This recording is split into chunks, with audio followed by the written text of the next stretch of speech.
let us look at Chapter 18, Part B, still over the cardiovascular system and looking at blood vessels. First, we're just going to define a bunch of terms. So I'll walk through these, kind of point out some things that might not be immediately evident about the terminology. So first and foremost, there's blood flow. Blood flow is just the volume of blood flowing through a blood vessel. So we can think of that as the amount of blood flowing through a blood vessel. Organ, maybe even entire circulation, depending on what you're talking about. Are you talking about blood flow to a tissue or blood flow in the cardiovascular system? So that would be entire circulation, but over a given period, so at a particular time. That's why the measurement for blood flow is milliliters per minute. It's actually equivalent to cardiac output for the entire vascular system. Vascular is a term we use when we want to talk about just blood vessels. So overall blood flow is relatively constant, especially when someone's at rest, but at any given moment, it can vary to an individual organ based to the tissues and whether or not they need particular amounts of nutrients. So it's just based on needs. There's also blood pressure, abbreviated BP, and this is a force. It's a force per unit exerted generally on the walls of blood vessels. So sometimes peripheral resistance has to do with blood pressure, and we'll talk about resistance. But blood pressure itself is just a force per unit area, so per a part of the blood vessel wall, and it's going to be generally made by the blood. That force is generated by the blood pushing against the blood vessel as it flows. So that's why if you decrease the diameter of a blood vessel, you increase blood pressure. If you increase blood volume, there's more blood pushing on blood vessels, therefore you increase blood pressure.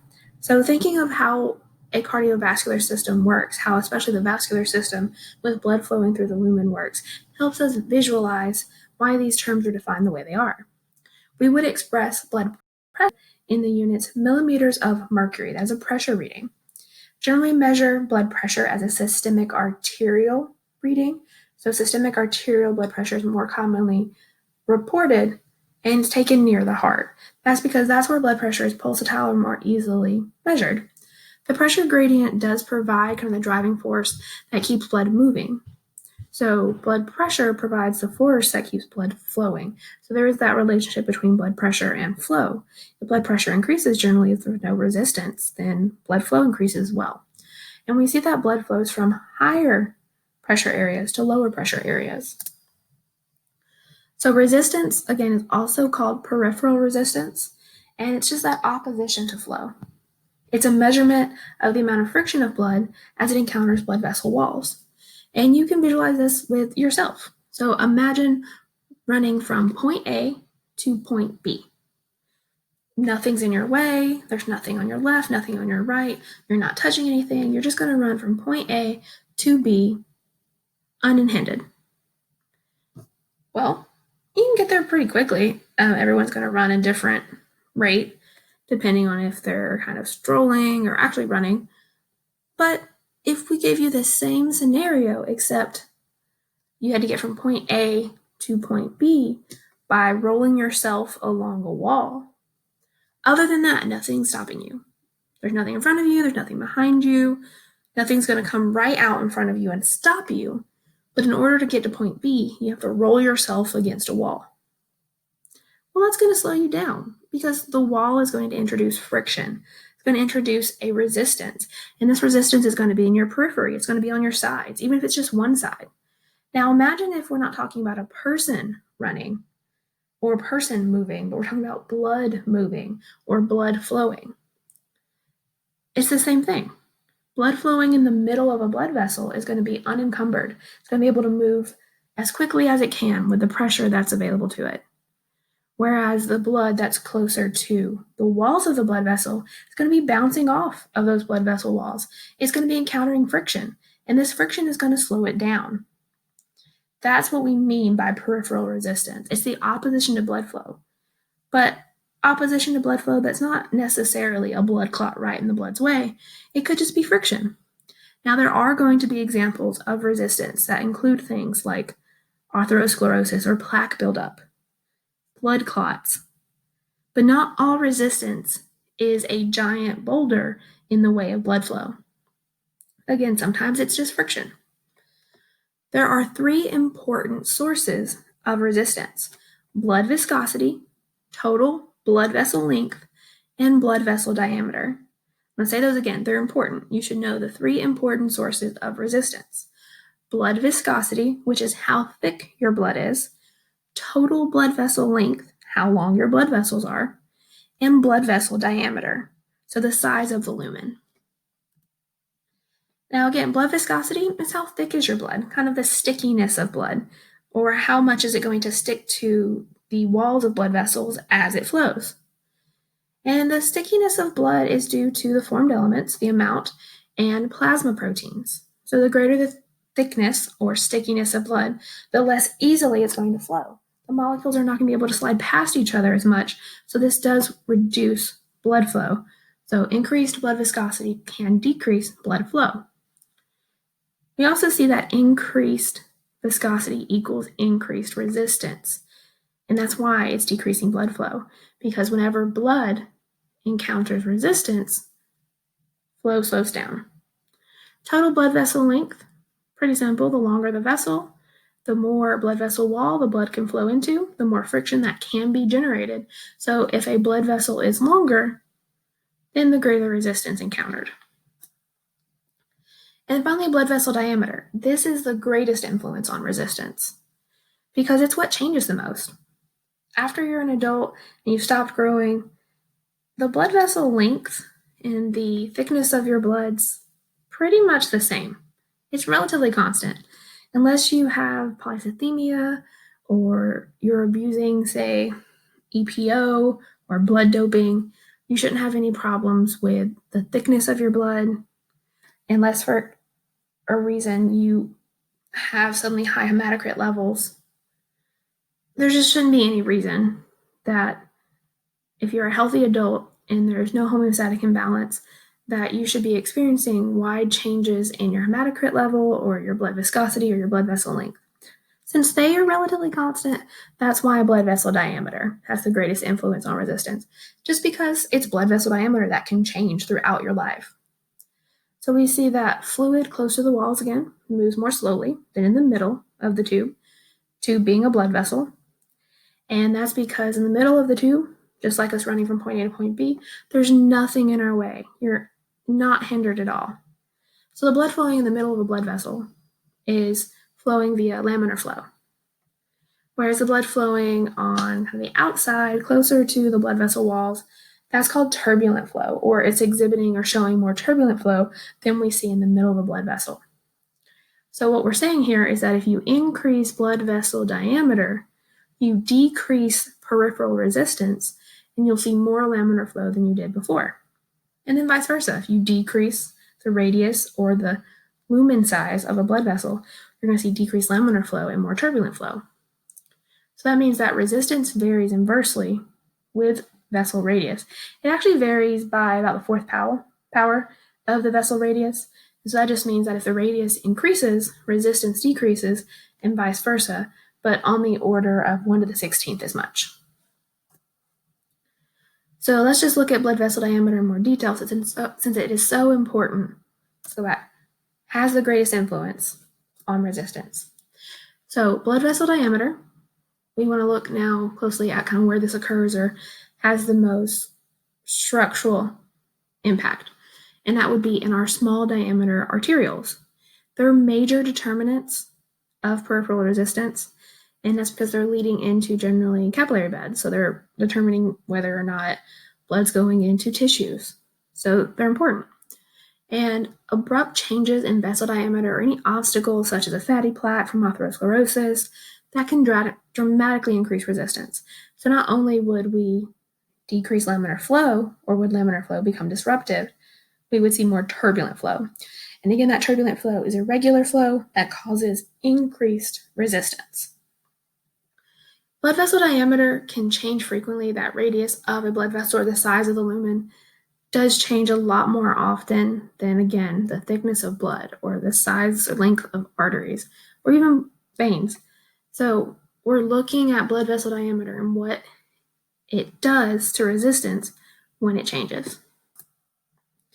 So let's establish a relationship between all these terms, between blood flow, blood pressure, peripheral resistance, and they should make sense. I know you're seeing letters that look like equations and you're probably thinking about math and numbers, but we can understand this without applying numbers. We can just talk about how the cardiovascular system works.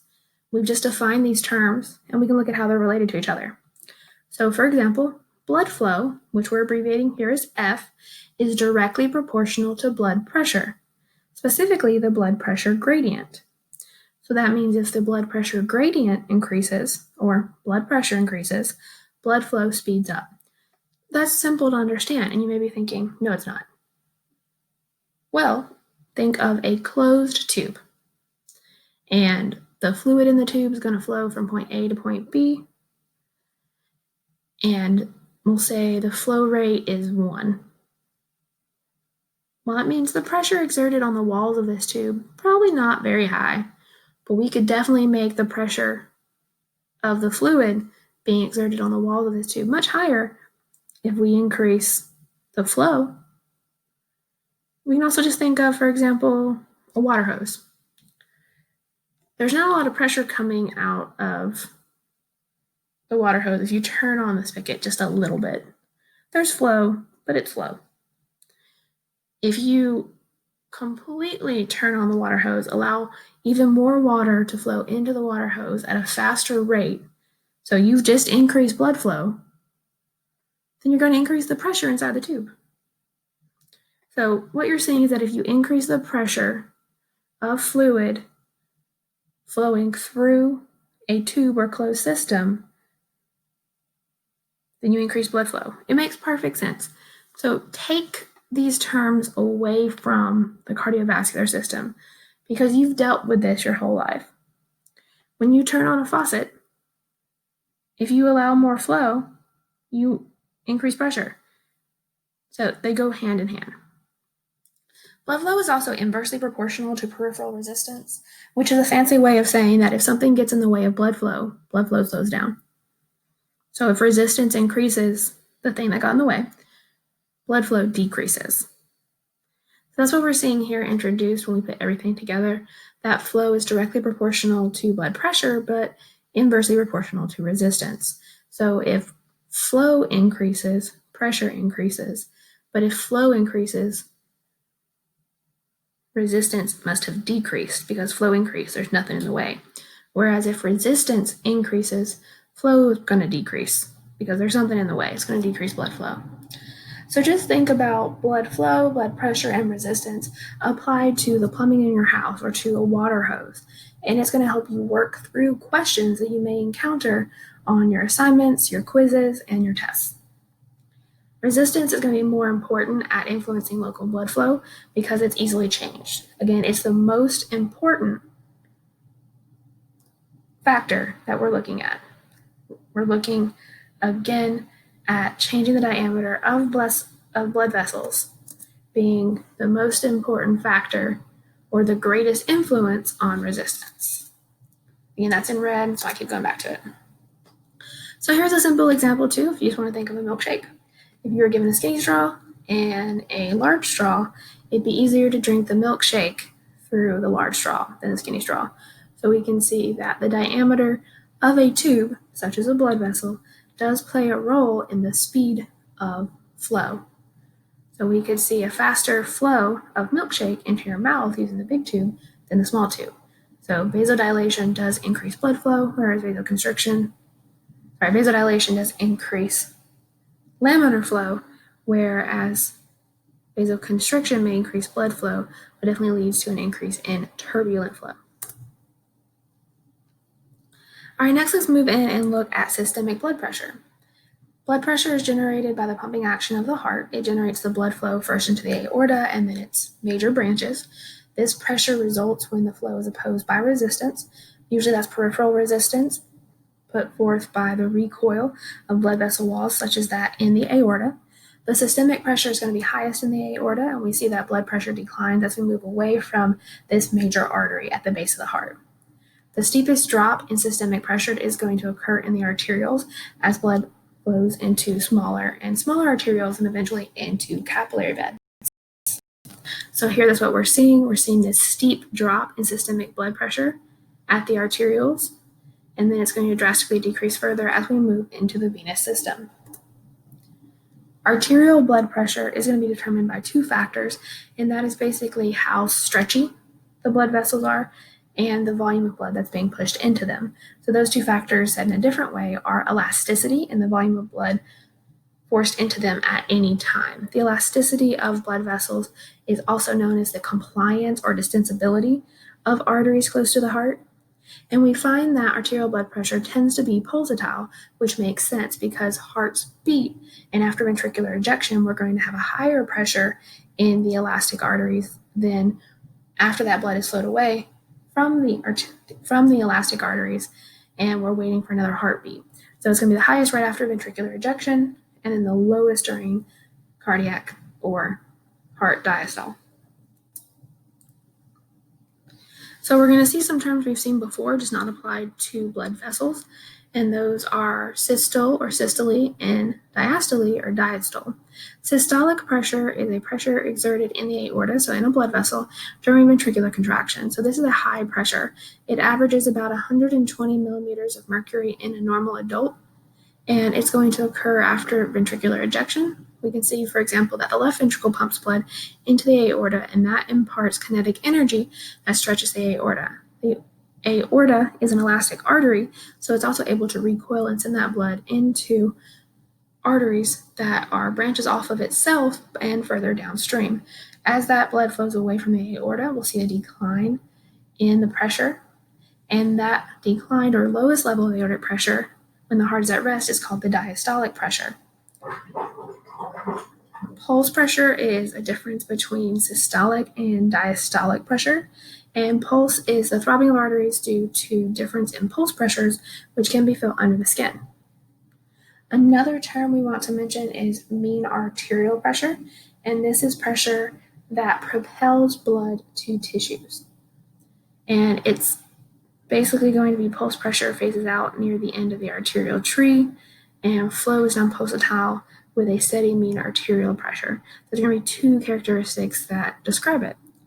So mean arterial pressure can only be measured directly by invasive monitoring, and it can be approximately estimated using a formula in which the lower diastolic blood pressure is doubled and added to the higher systolic blood pressure.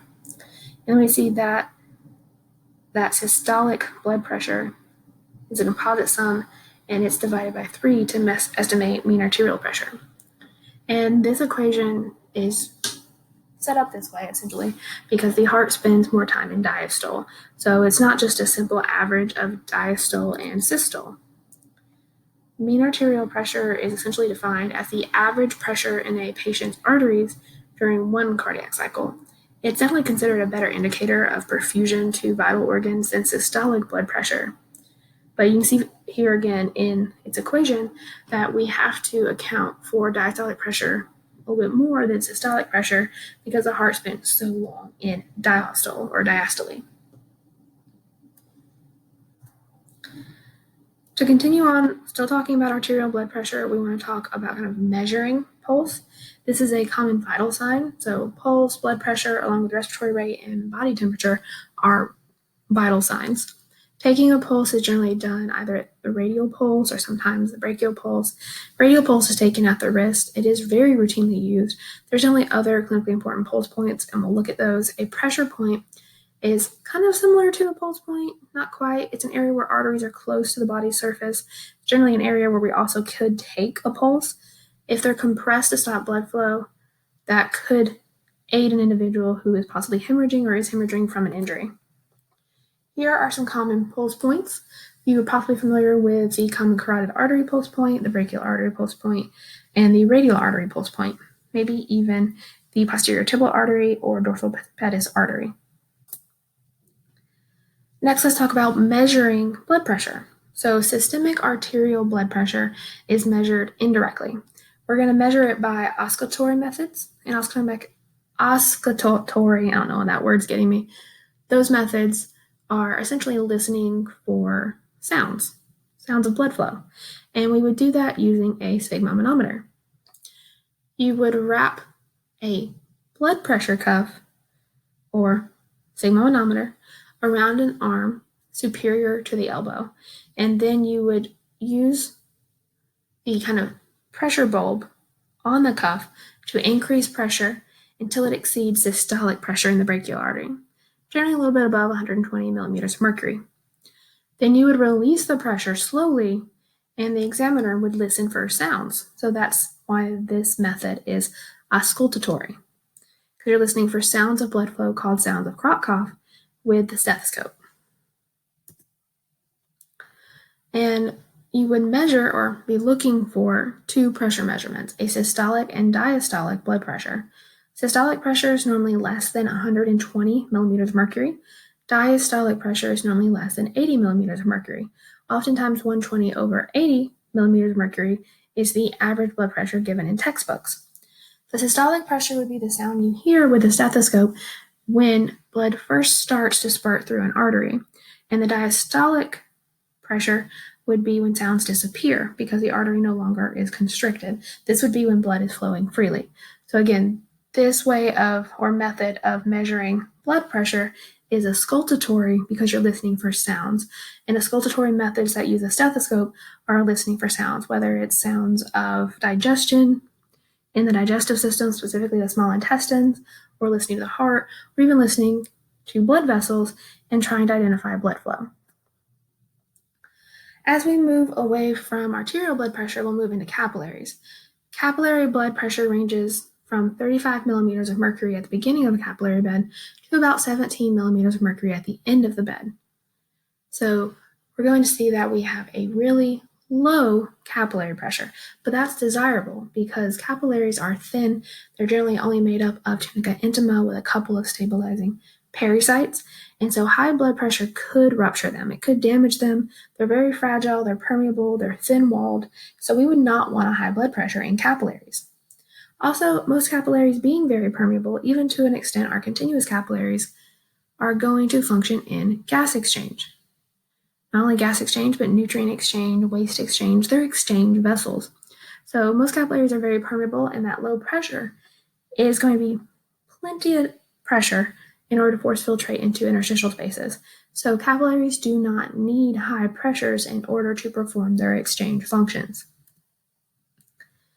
So as we leave our capillary beds, blood would flow into venous structures, so that's vein structures. And we're going to see that venous blood pressure changes very little during the cardiac cycle. The cardiac cycle was a series of pressure and blood flow events that occurred in the heart during one heartbeat. And so during a heartbeat, we're going to see very little change in venous blood pressure. There's a very small pressure gradient, only about 15 millimeters of mercury in the venous system. If a vein is cut, we say that it bleeds, where if an artery is cut, we say that it spurts blood. So if a vein is cut, it's because of the low pressure of the venous system, blood is only going to flow out very smoothly, whereas in an artery, blood pressure is much higher, so blood's going to spurt out of the injured opening. Low pressure is due to cumulative effects of peripheral resistance. What that means is by the time that blood has flowed into veins, that blood has encountered a lot of friction due to having to flow through long blood vessels and encounter the peripheral walls, and that friction has just slowed blood flow. The energy of blood flow is also lost as heat during each circuit, so that's going to also account slightly for the small pressure gradient or low blood flow and pressure in the veins. Low pressure of the venous system does require some adaptations in order to get that blood back to the heart. So we're going to be looking at structural and functional adaptations as we move through PowerPoint 18B and C. So here are some of the functional adaptations that help us get blood back to the heart, because the veins, even though they have a wide lumen, so that's going to reduce any type of resistance that we're seeing in these vessels compared to arteries.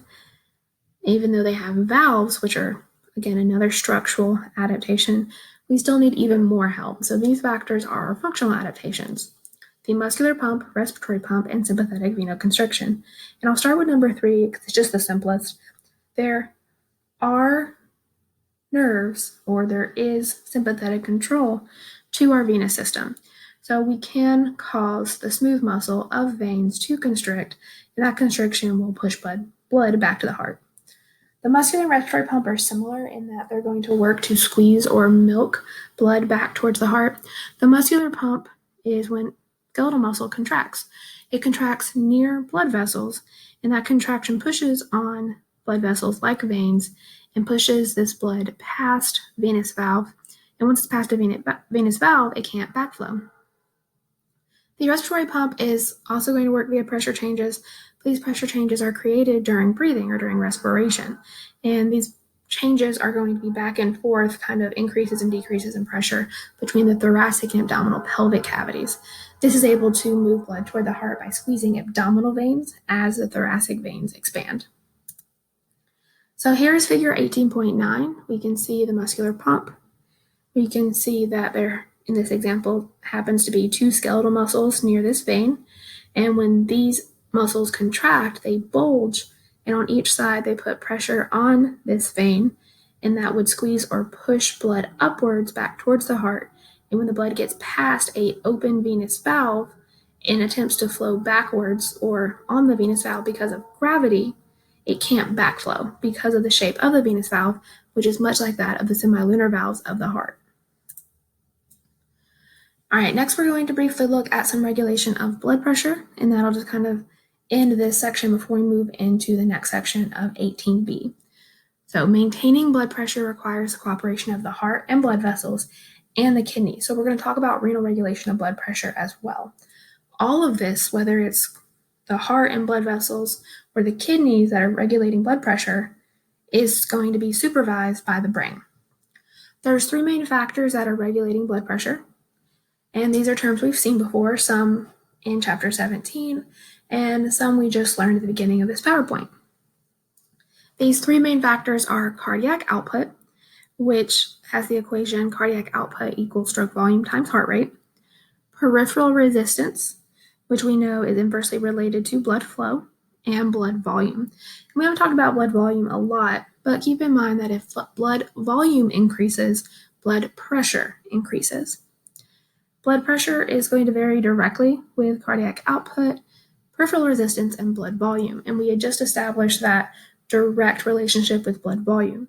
But what this statement is saying is that if blood pressure increases, so does cardiac output, peripheral resistance, and blood volume. So these are some equations that detail that. And what is most important here is this equation that equates mean arterial pressure with cardiac output and peripheral resistance.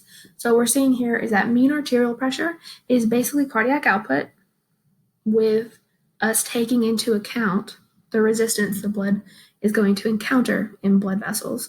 So mean arterial pressure could be calculated stroke volume times heart rate times peripheral resistance. And that was just me putting the two terms that equal cardiac output there instead of cardiac output as a placeholder.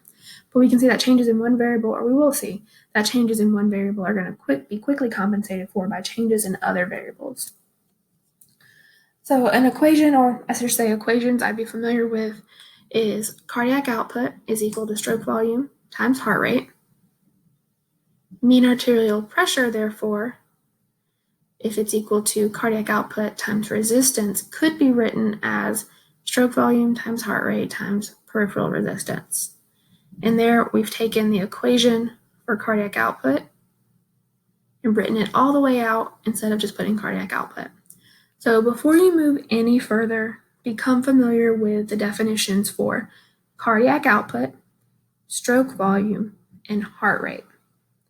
Because if you know those terms, you should make understanding that mean arterial pressure is cardiac output, and us acknowledging the resistance that blood flow is encountering is the equation for the arterial system. So just make sure you're reviewing those terms before you continue any further. We'll be looking at the fact that changes in stroke volume, heart rate, and resistance will change MAP, generally increase it if those things are increasing. In chapter 17, it was discussed that stroke volume is most affected by venous return. So go back and look at venous return if you need to in chapter 17. Look at end-diastolic volume, which is essentially the same thing as venous return. Again, I said you need to know what heart rate is, peripheral resistance.